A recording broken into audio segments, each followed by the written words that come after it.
집에만 있으면 1년 안에 늙습니다. 하지만 집에만 있어도 늙지 않는 방법이 있습니다. 혹시 요즘 이런 느낌을 받으신 적 있으신가요?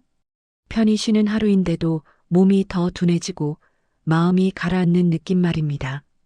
아침에 일어나도 개운하지 않고 몸은 무겁고 하루가 그냥 흐릿하게 지나가는 것 같은 그런 느낌입니다. 많은 분들이 이걸 나이 탓이라고 생각하십니다. 하지만 오늘 말씀드릴 이야기는 조금 다릅니다. 이건 늙음이 아니라 기능 저하입니다. 그리고 기능 저하는 되돌릴 수 있습니다. 하루를 조금만 바꾸면 이 흐름은 되돌릴 수 있습니다. 먼저 우리의 하루를 한번 돌아볼까요? 아침에 늦게 일어납니다. 특별히 할 일이 없으니 침대에서 조금 더 누워 있습니다. 일어나서도 움직임이 별로 없습니다. 거실 소파에 앉아 텔레비전을 보거나 휴대폰을 봅니다. 점심을 먹고 나면 또 앉아 있습니다. 저녁이 되면 왠지 피곤합니다. 별로 한 것도 없는데 피곤합니다. 많은 분들이 이런 말씀을 하십니다. 냉장고 문을 열어놓고 뭘 꺼내려고 했는지 까먹어요. 아침에 약 먹었는지 기억이 안 나서 또 먹을 뻔했어요. 며칠 전에 통화한 친구 이름이 갑자기 안 떠올라요. 어떤 분은 이렇게도 말씀하십니다. 예전엔 장 보러 시장 한 바퀴 도는 게 아무것도 아니었는데 요즘은 10분만 걸어도 다리가 후들거려요. 손주가 전화해서 뭐라고 했는데 통화 끝나자마자 내용이 가물가물해요. 이런 하루가 이틀, 사흘, 일주일, 한 달이 됩니다. 그리고 어느 순간 무서운 생각이 듭니다. 나 이제 늙은 건가? 치매 오는 건 아닐까? 많은 분들이 이때 이렇게 생각하십니다. 나이가 들어서 그런가 보다. 하지만 정확히 말하면 이건 나이 때문이 아닙니다. 환경이 만든 흐름입니다. 집이라는 공간이 반복되는 패턴이 줄어든 일상이 만든 결과입니다.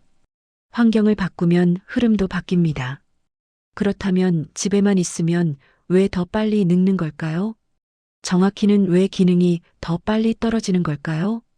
첫 번째 이유는 움직임의 감소입니다. 집안에서는 움직이는 범위가 제한됩니다. 침실에서 거실로, 거실에서 주방으로, 그게 전부입니다. 계단을 오르는 일도 없고 먼 거리를 걷는 일도 없습니다. 한 70대 어르신이 이런 말씀을 하셨습니다. 예전엔 손주 하나 올리는 게 아무것도 아니었는데 요즘은 무거워서 못 안아요. 손주가 할머니 안아줘 하는데 못 안아주는 게 너무 마음이 아파요. 이게 단순히 나이 때문일까요? 아닙니다. 근육은 약해졌지만 근육은 다시 만들어질 수 있습니다. 여기서 중요한 사실 하나를 말씀드리겠습니다. 근육은 나이보다 자극을 먼저 따릅니다. 70대라도 꾸준히 쓰면 근육은 반응합니다. 반대로 50대라도 쓰지 않으면 근육은 빠르게 사라집니다. 나이가 문제가 아니라 쓰임이 문제입니다. 두 번째 이유는 새로운 경험의 부족입니다. 집안에서는 새로운 일이 별로 없습니다. 같은 공간, 같은 사람, 같은 일상이 반복됩니다. 한 분이 이런 고백을 하셨습니다. 요즘 하루하루가 똑같아요. 오늘이 화요일인지 목요일인지도 헷갈려요. 그냥 시간만 가는 것 같아요. 살아있는 건지 그냥 시간을 보내는 건지 모르겠어요. 이 말씀이 얼마나 마음 아픈지 아십니까? 이건 뇌가 게을러서가 아닙니다. 뇌는 효율적인 기관입니다. 필요 없는 기능은 에너지를 아끼기 위해 줄입니다. 새로운 정보가 들어오지 않으면 새로운 정보를 처리할 준비를 하지 않습니다.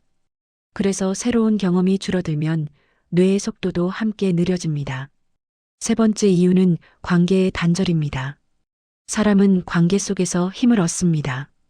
누군가와 이야기하고 웃고 공감하는 과정에서 마음의 활력이 생깁니다. 하지만 집에만 있으면 이런 만남이 줄어듭니다. 전화도 가끔만 하고 직접 만나는 일도 드뭅니다. 어떤 분은 이렇게 말씀하셨습니다. 자식들은 바쁘고 친구들도 다들 몸이 안 좋아서 못 만나고 하루 종일 말 한마디 안 하는 날도 있어요. 그러다 보면 말하는 것도 귀찮아져요. 이게 오래되면 어떻게 될까요? 기분이 가라앉고 하고 싶은 게 없어지고 하루가 무기력해집니다. 그리고 마음이 지치면 몸의 활력도 함께 떨어집니다. 마음과 몸은 따로 움직이지 않습니다.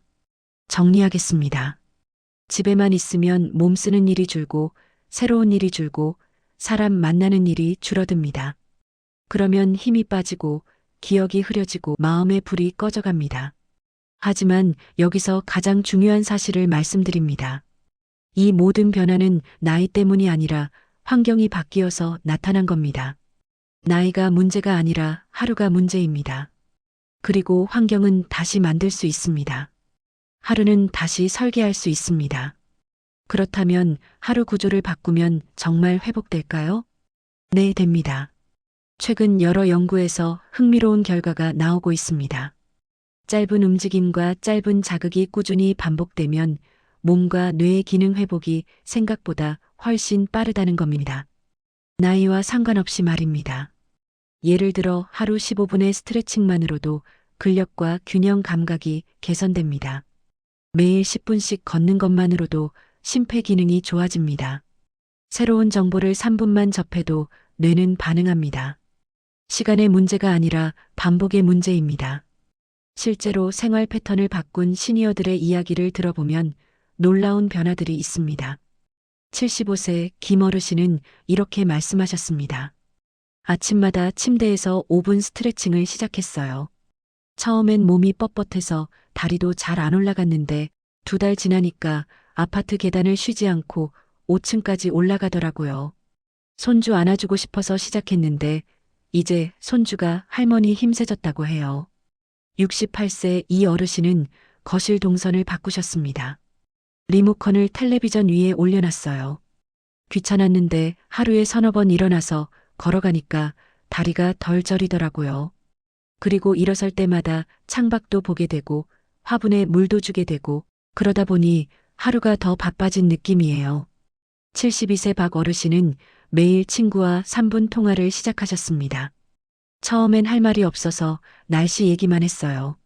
그런데 자꾸 하다 보니 어제 먹은 거, 텔레비전에서 본 거, 손주 얘기하게 되더라고요. 친구도 좋아하고 저도 하루가 덜 외로워요.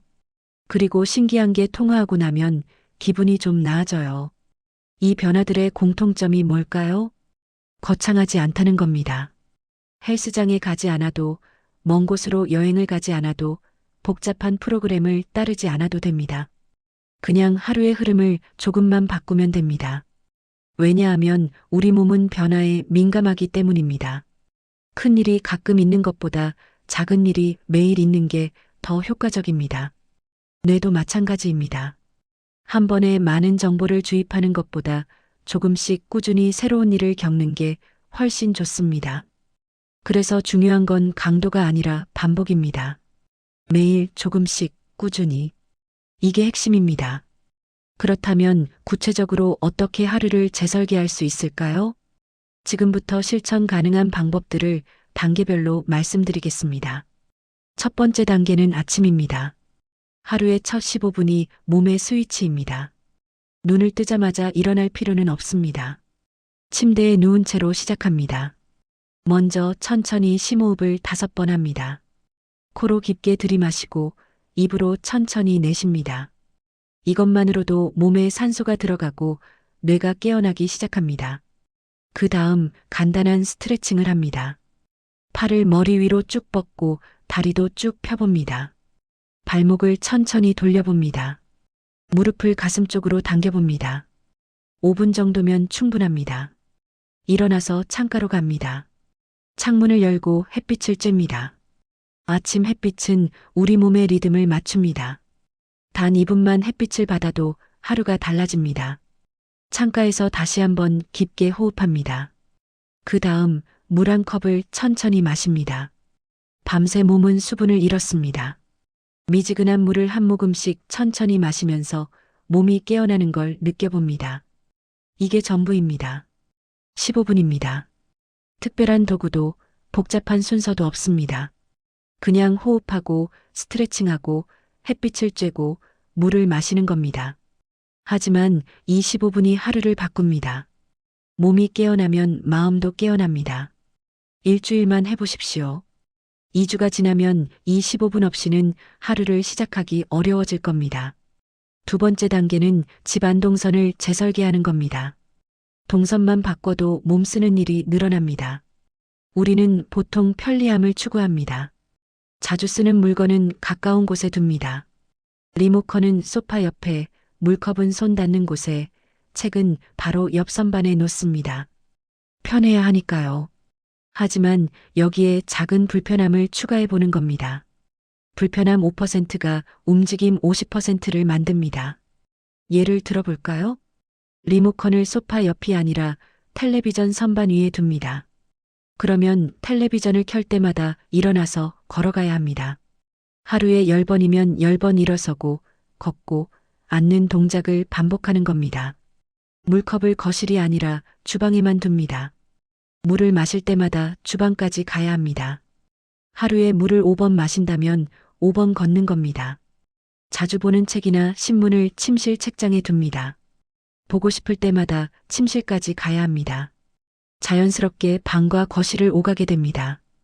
또 하나 좋은 방법이 있습니다. 앉아서 하던 일 중 하나를 서서 해보는 겁니다. 전화 통화를 할 때 일어서서 합니다. 창가에 서면 햇빛도 받을 수 있습니다.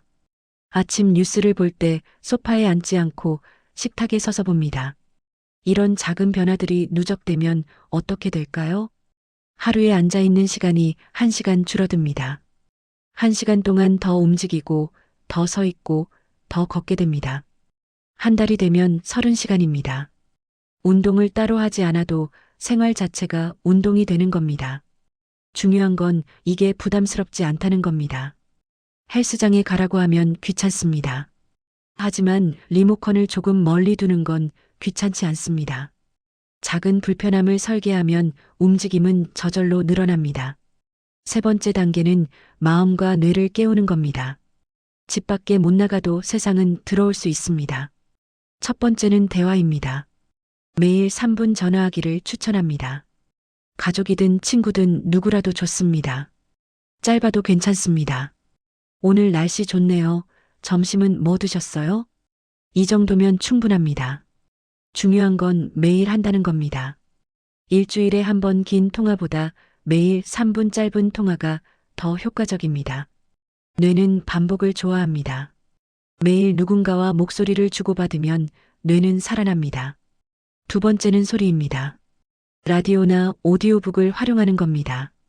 하루 중 30분 정도 라디오를 틀어놓습니다. 음악도 좋고 토크 프로그램도 좋습니다. 중요한 건 새로운 소리가 집안에 흐른다는 겁니다. 오디오북도 좋은 선택입니다. 책을 읽기 힘들어도 들을 수는 있습니다. 소설이든 에세이든 관심 있는 분야의 이야기를 하루 20분씩 들어봅니다. 귀로 정보가 들어오면 뇌는 그걸 받아들입니다. 상상하고 이해하고 기억합니다. 이 과정이 모두 뇌 운동입니다. 세 번째는 기록입니다. 식탁에서 5줄 일기를 써봅니다. 긴 글일 필요 없습니다. 오늘 한 일, 먹은 음식, 느낀 감정, 내일 하고 싶은 일, 이 정도면 충분합니다. 일기를 쓰는 행위는 뇌를 여러 방식으로 깨웁니다. 오늘을 되돌아보면서 기억을 꺼내고, 문장을 만들면서 말을 고르고, 손으로 글자를 쓰면서 손가락을 움직입니다. 단 5분의 기록이 머리 전체를 일깨웁니다. 또 하나 추천하는 방법이 있습니다. 하루에 한 가지 궁금한 걸 찾아보는 겁니다. 뭐든 좋습니다. 오늘 날씨가 왜 이렇게 더운지, 뉴스에서 나온 단어가 무슨 뜻인지, 친구가 말한 식당이 어디에 있는지, 호기심을 따라가는 겁니다. 궁금증이 생기면 그냥 넘어가지 말고 찾아봅니다. 이 작은 탐색이 뇌에게는 큰 선물입니다. 정리하겠습니다. 매일 3분 전화하고 30분 라디오를 들으며 5줄 일기를 쓰고 하나의 궁금증을 풉니다. 이게 전부입니다. 1시간도 안 걸립니다. 하지만 이 1시간이 뇌를 깨웁니다. 대화로 말하는 힘이 살아나고, 소리로 귀가 열리고, 기록으로 기억이 또렷해지고, 탐색으로 호기심이 돌아옵니다. 집 밖에 나가지 않아도 세상은 충분히 만날 수 있습니다. 여기까지 들으시면서 혹시 이런 생각을 하셨을 수도 있습니다. 그래도 나이가 있는데 이게 정말 효과가 있을까? 여기서 중요한 인식의 전환이 필요합니다. 나이가 하루를 정하는 게 아니라 하루의 모양이 나이의 속도를 정합니다. 같은 70세라도 어떤 분은 60세처럼 활기차고 어떤 분은 80세처럼 지쳐 보입니다. 차이는 나이가 아닙니다. 하루입니다. 매일 아침 몸을 깨우는 분과 그냥 일어나는 분의 차이입니다. 집안에서 자주 움직이는 분과 계속 앉아 있는 분의 차이입니다. 매일 누군가와 이야기하는 분과 혼자만 있는 분의 차이입니다. 이 차이가 한 달이 되고 1년이 되고 5년이 됩니다. 그러면 같은 나이라도 완전히 다른 몸과 마음을 갖게 됩니다. 그래서 중요한 건 오늘입니다. 지금입니다.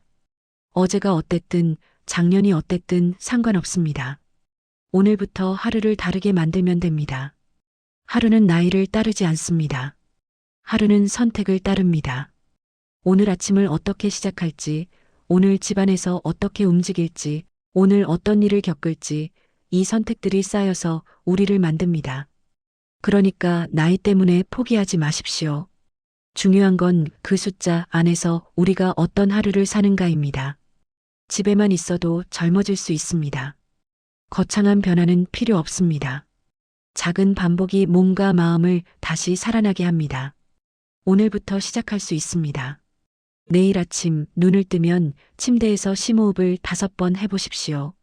그게 시작입니다. 여러분의 하루가 달라지는 걸 응원합니다. 이 영상이 힘이 되셨다면 구독과 좋아요 부탁드립니다. 댓글로 여러분의 작은 변화를 나눠주세요. 감사합니다.